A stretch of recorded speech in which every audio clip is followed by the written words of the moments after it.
But what makes man above other animals is that they were created and they got their breath from the oxygen in the air. But when God didn't create man, he made man. And when he made man, he breathed the breath of life into man. So he gave man his spirit. And so man became a living soul. So you have a soul. And your dog doesn't have a soul because God didn't breathe the breath of life into him. See? So when your animals die, they go back to the soil, back to the dust to refertilize the earth. But man has an eternal existence.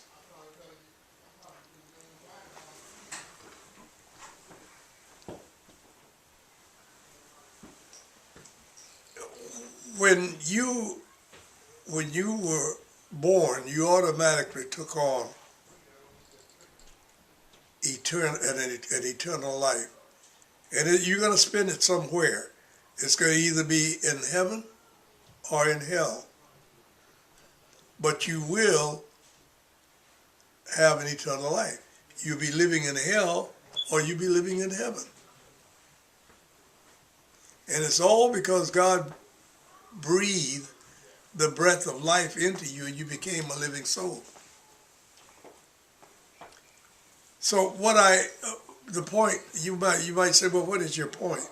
My point is this, that man has, ever since the creation, has begun, Adam, after God made Eve, and she let the snake entice her to believe that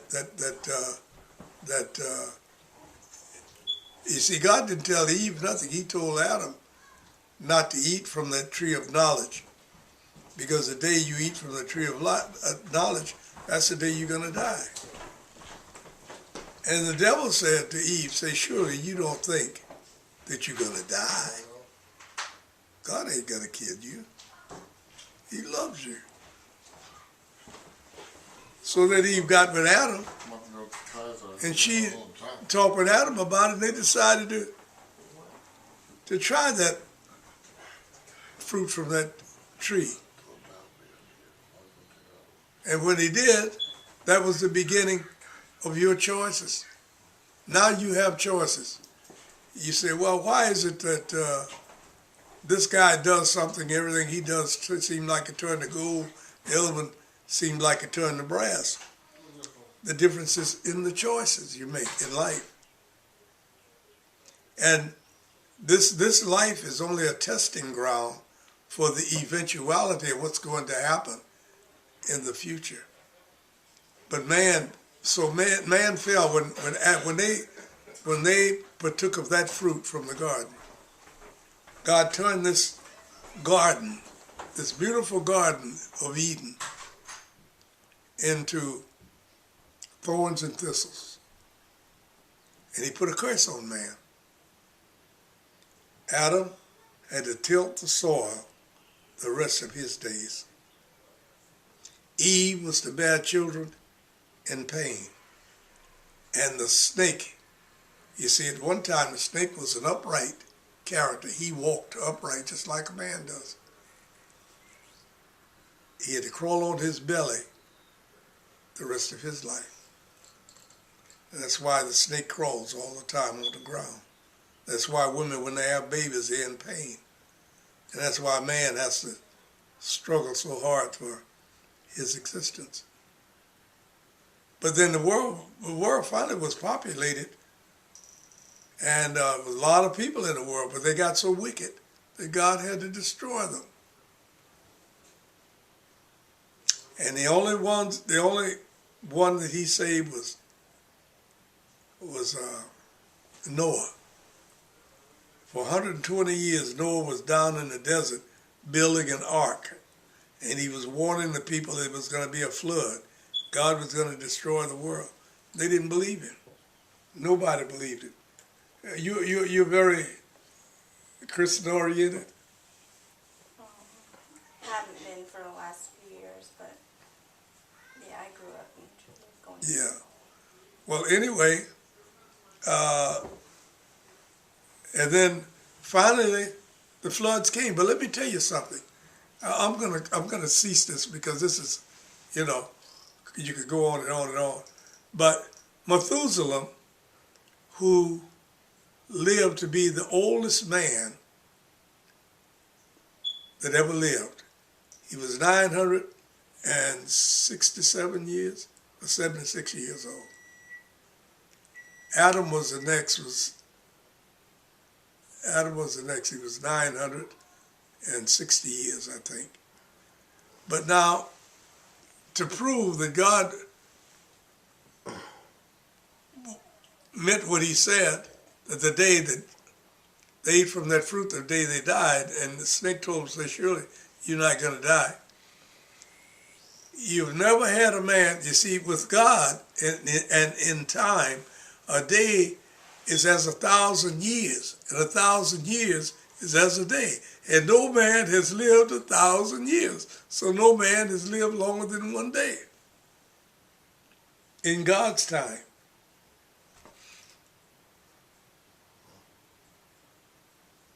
So God was right and the snake was wrong. But anyway, so then the world populated, women having babies in pain and all that stuff, and the snake was going around biting people on the heel, and the men was out working hard, and the world was really heavily populated. And then the floods came, and it rained for 40 days and 40 nights, and destroyed everything but Noah and his family, and a species of each of the animals, one of each of the animals of the earth. And so then they got started all over again. But then Noah, after he was saved, and they started repopulating the world, and Noah got drunk on wine one day. And nobody really knows the real story of what happened. But his son Ham came in to the room where he was, excuse me, and he saw his father naked. Now, I don't know what happened, what transpired there. There are a lot of theories at what went on, but anyway, he didn't curse Ham because God don't curse what he blessed. And Ham was already blessed. But he cursed Ham's son. And that was the beginning of the separation of the races. All of Ham's children was dark, and the other brothers, their kids were light. And then they spread it out in different sections of the world. But civilization started in Africa. And right now, the ark that Noah was in is on Mount Ararat.